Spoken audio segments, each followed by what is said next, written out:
10:30 বাজে জানাজার টাইম দিছে, 10:30 জানাজা, 10:34 বাজে গেছে, 30:40 বাজে গেছে। কিছু মানুষের এই পরিমাণ অস্থিরতা। এই মিয়া, টাইম টেবিল ঠিক রাখো না, কইলা 10:30টায় জানাজা, 10টা মিনিট ওভার হয়ে গেছে, কতক্ষণ খাড় করায় রাখবা? মানে উনি ব্যস্ত, ওনার এই 10 মিনিট সময় নাই। আল্লাহর কসম বন্ধু, এই মানুষটাও এরকম ব্যস্তই ছিল। যে মানুষটার জানাজা হচ্ছে এখন, যার লাশ এখানে শোয়ানো, এই লোকটাও এমন ব্যস্তই ছিল। তার হাতেও একদিন সময় ছিল না। আজ গোটা পৃথিবী সব আগার জায়গায়, এই বেচারা শুধু নিস্তব্ধ। চোখের সামনের জলজ্জান্ত মানুষটা স্তব্ধ, আর হাত নড়ে না, পাও নড়ে না, আর চোখ নড়ে না, জিহ্বা নড়ে। এজন্য দুনিয়ার এই ব্যস্ততার ভিতর দিয়ে আমরা যদি মনে করি যে আমি শুধুই দুনিয়া, ভালো মন্দ, লাভ লোকসান, চাওয়া পাওয়া, প্রাপ্তি অপ্রাপ্তি, মনের চাহিদা পূরণ, সবকিছু শুধু দুনিয়া ভাইয়া, বাবা তো আখিরাত কার জন্য? কবর কার জন্য? তাইলে নবীজি সাল্লাল্লাহু আলাইহি সাল্লাম কাকে তাইলে আখিরাত বুঝাইতে চাইছেন?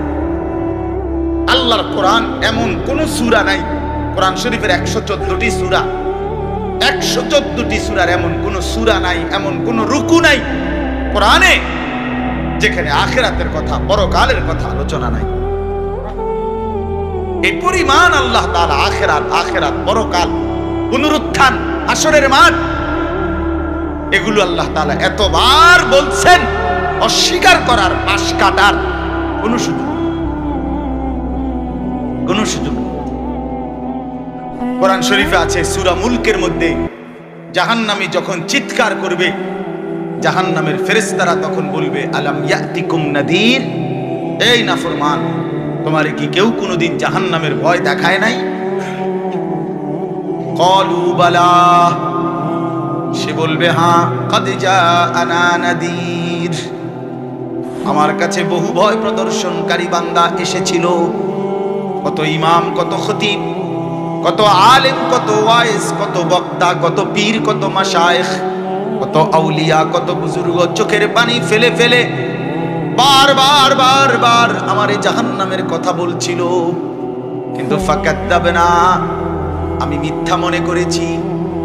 ওয়াকুলনা মা নাযালাল্লাহু মিন শাই, আমি আরো বলছি এগুলো আল্লাহ বলে নাই, তোমরা মোল্লারা, মুন্সিরা তোমরা বানায়া বলো। হ্যাঁ, অনেক ব্যর্থমিজ লোক আছে, ও হয়তো না, হুজুররা যত কয় এত না, না ওরা জানে, ওরা আগেও একবার ফিডা খাইয়া আইছে,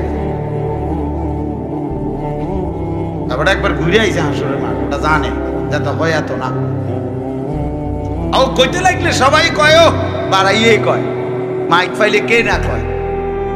এই সমস্ত বিদ্রুপ আলেমদের কথাকে আপনি অবজ্ঞা করলেন।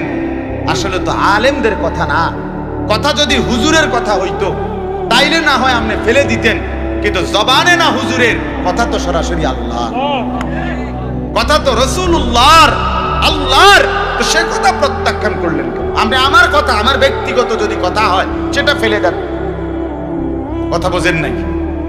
কিন্তু উলামায়ে কেরাম আপনাদেরকে নসিহতের মাধ্যমে নিজের ব্যক্তিগত হুজুরদের কথা বলে না, কথা বলেন না কেন? কার কথা বলে? আল্লাহর কথা বলে, রাসূলুল্লাহ সাল্লাল্লাহু আলাইহি সাল্লামের কথা বলে, তো সেটা বাদ দিলেন কেন?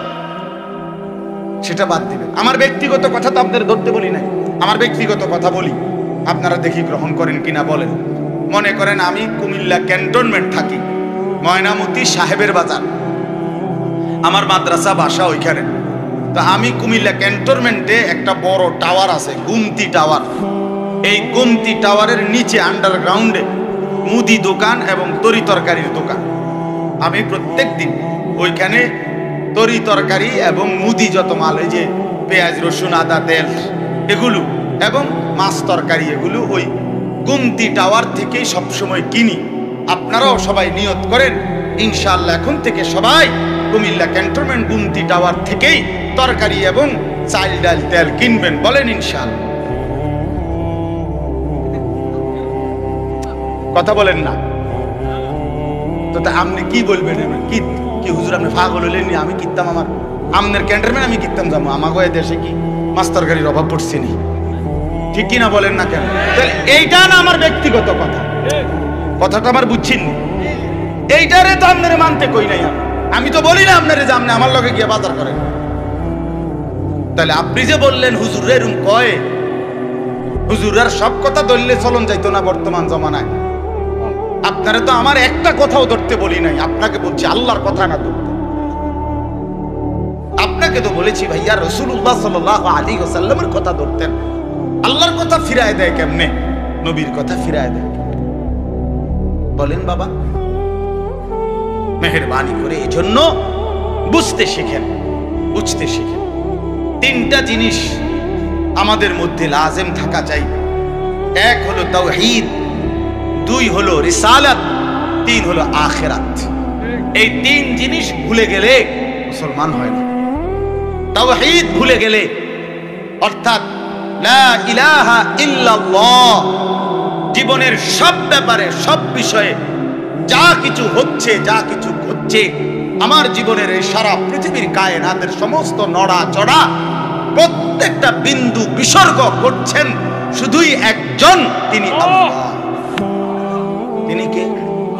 লা ইলাহা ইল্লাল্লাহ, আল্লাহ ছাড়া আর কোনো ইলাহ নাই, দেনেওয়ালা আর কেউ নাই, পালনেওয়ালা আর কেউ নাই। এটা তাওহীদ। আর শাজিমের উপর থেকে সাতবক জমিনের নিচ পর্যন্ত যেটা যেমনে যেভাবে আছে সেটা একজনই পরিচালনা করছেন, তিনি আল্লাহ। এই কথা যত দিলের মধ্যে বসাইতে হবে। দুই নাম্বার রিসালাত।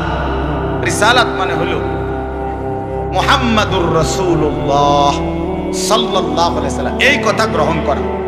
এই কথা আবার গ্রহণ করার কি?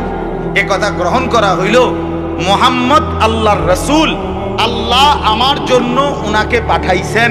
অতএব আমার জীবনের হাসি কান্না আনন্দ বেদনা, রাত দিন, ঘর সংসার বাজার ব্যবসা, আয় রোজগার, স্ত্রী পুত্র পরিজন, কদম কদম বিন্দু বিন্দু নিঃশ্বাস নিঃশ্বাস আমি অনুসরণ করব একজনকে, তিনি মুহাম্মাদুর রাসূলুল্লাহ সাল্লাল্লাহু আলাইহি ওয়াসাল্লাম। এটারে বলে রিসালাত। এটাকেই বলে নবী সাল্লাল্লাহু আলাইহি সাল্লামকে চেনা, এটাকেই বলে নবী সাল্লাল্লাহু আলাইহি সাল্লামকে ভালোবাসা, এটাকেই বলে নবী সাল্লাল্লাহু আলাইহি সাল্লামকে অনুসরণ। আমার ভাইয়া, আল্লাহর দোয়াই আপনি আপনার জায়গাতেই থাকেন, আপনি আপনার তরিকাতেই থাকেন, আপনি আপনার পীরের কাছেই থাকেন, যে যেখানে আছেন থাকেন, কোনো অসুবিধা নাই। শুধু নিজেরে ধোঁকা দিয়েন না, ধোঁকা খাইয়েনও না, কাউরে ধোঁকা দিয়েনও না। আল্লাহ রাসূল বলছে আল মুমিনু লা ইয়াখদাউ ওয়ালা ইউখদাউ। খেয়াল করে শুনেন এই কথাটা।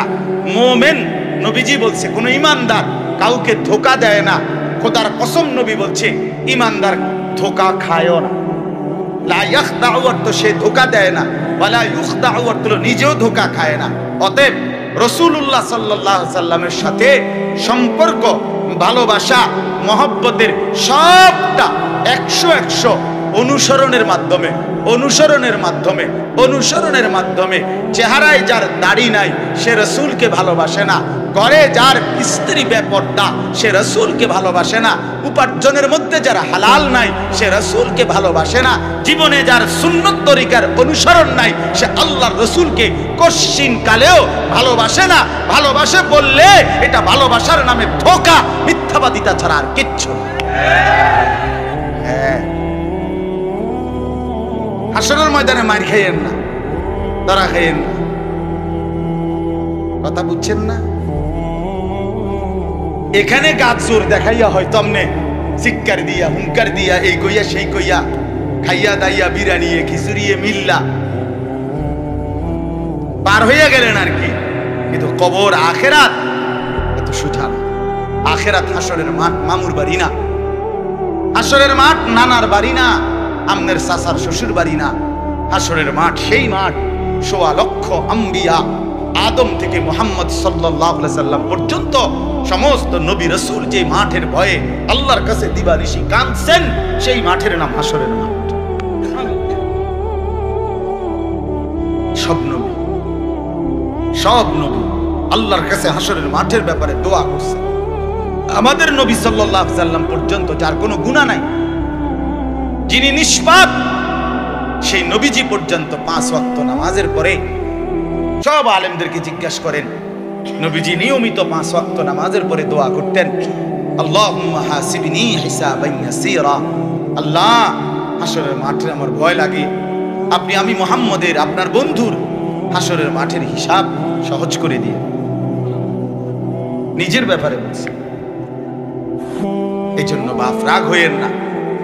1 নম্বর তাওহীদ, কলিজার ভিতরে ঈমান মজবুত করতে হবে। 2 নম্বরে রিসালাত, জিন্দেগীর মধ্যে রাসূলুল্লাহ সাল্লাল্লাহু আলাইহি সাল্লামের অনুসরণ নিশ্চিত করতে হবে। নিশ্চিত করতে হবে। কেন মিসওয়াক করেন না? আপনি জানেন নবীজি মিসওয়াক করতেন, এই জন্য করেন। কেন দস্তরখান বিছায়া খানা খান না?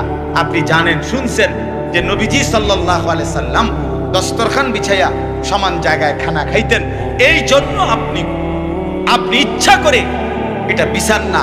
কারণ আপনার কলিজার ভিতরে সিদ্ধান্ত আমি মুহাম্মদুর রাসূলুল্লাহ সাল্লাল্লাহু আলাইহি সাল্লামের বিরোধিতা করি। কেন আপনি দাড়ি কাটেন? কারণ আপনি শুনছেন নবীজি দাড়ি লম্বা করতে বলছে, এই জন্য আপনি এটা বুঝাইলেন। রাসূলুল্লাহ সাল্লাল্লাহু আলাইহি সাল্লাম আপনি কইছেন, আচ্ছা আমরে দেখাবো, আমরে দেখান। আপনি জানেন, হ্যাঁ, আপনার বাম পাও দিয়ে ঢুকতে বাথরুমে টয়লেটে মনে থাকে না। কেন মনে থাকে না? আপনি জানেন না এটা নবীজি বলছে। কথা বলেন না, নাকি ওই কাউমি মাদ্রাসার হুজুররা কইছে? কথা বলেন না। মিসওয়াক এটা রাসূলুল্লাহ সাল্লাল্লাহু আলাইহি সাল্লামের সুন্নাত না কওমি আলেমদের সুন্নাত? কথা বলেন না আপনারা। তো এটা করেন না কেন? কারে ওহাবি বলেন? কারে গালি দেন? কেন গালি দেন? কি বুঝে গালি দিলেন? কেন বললেন? বলেন কি অপরাধের কারণে আমি রাসূলের দুশমন হব? কেন? আমি মিসওয়াক করি এই অপরাধের কারণে না? কথা বলেন না কেন? আমি দাড়ি রাখছি দেখে এই অপরাধের কারণে? কোন আমার স্ত্রী পর্দানশীল, আমার মেয়ে পর্দা করে, আমার ঘরে টেলিভিশন নাই, আমার রোজগারের মধ্যে আমি হারাম করার চেষ্টা করি না, তো সব ক্ষেত্রে রাসূলুল্লাহ সাল্লাল্লাহু আলাইহি সাল্লামের সুন্নাতের উপরে চলার চেষ্টা করলাম, তা আমি রাসূলের দুশমন কেন হলাম? আমি বুঝাইলাম, আমি বলতে মানে আপনি যে কোনো একজন আলেমে দ্বীনকে আপনি কেন নবীর দুশমন বলবেন? এত বড় জুলুম কেন করেন? এত বড় কেন জুলুম করেন বাবা? চা দোকানে বসে একজন আলেমের বদনাম করলেন, আপনি আন্দাজ করলেন একজন আলেমের ইলমের কদর কত? আমরা কিতাবে স্পষ্ট পড়ছি, সারা পৃথিবীর ইমানদারের সমস্ত বন্দিগি আর আল্লাহর রাস্তায় জিহাদ, এই দুইটার পার্থক্য কতদূর?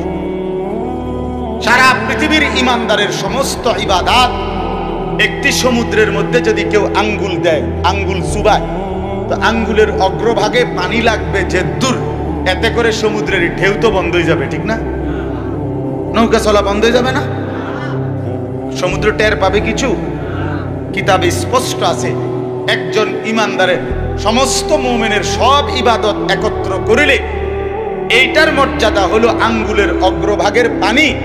আর আল্লাহর রাস্তার জিহাদ ফি সাবিলিল্লাহ, জীবন দেওয়া, জিহাদ করা, এটা সমুদ্রের বাকি পানি। এরপরে লিখছে যে সমস্ত ইবাদত এবং আল্লাহর রাস্তার যুদ্ধ, এইটাও এবার একসাথ করেন। এই সবটা এবার ইবাদত এবং কি জিহাদ সবটা একত্র করিলে আঙ্গুলের অগ্রভাগের পানি, খোদার কসম, আল্লাহর কসম, ইলম, কোরআন সুন্নাহর ইলম, এইটা সমুদ্রের বাকি পানি। বিশ্বাস করেন। এবার বলেন এক আলেমে দ্বীনের কদর কত? আমি কারে টিটকারি করি? কারে? ওটা আপনার মসজিদের ইমাম ৬০০০ টাকা বেতন দিয়ে কেমন চোখে লাগছে না? বেটার বেতন কম। হ্যাঁ, বেটার বেতন কম তো আপনি না কম দিছেন, উনি নি কম নির্ধারণ করছেন, আপনি না তারে মূল্যায়ন করেন না। কথা বলেন না কেন? আমাদের সমস্ত একটা স্পষ্ট কথা খেয়াল করেন, যদি এক সমস্ত মুসলমানের টার্গেট হইতো যে আমি প্রত্যেক বিষয়ে আল্লাহর কোরআন রাসূলের সুন্নাত মোতাবেক চলবো, তাইলে এই পৃথিবীতে মসজিদের ইমামের চাইতে ব্যস্ত জিন্দেগি আর কেউ পালন করার কথা ছিল না।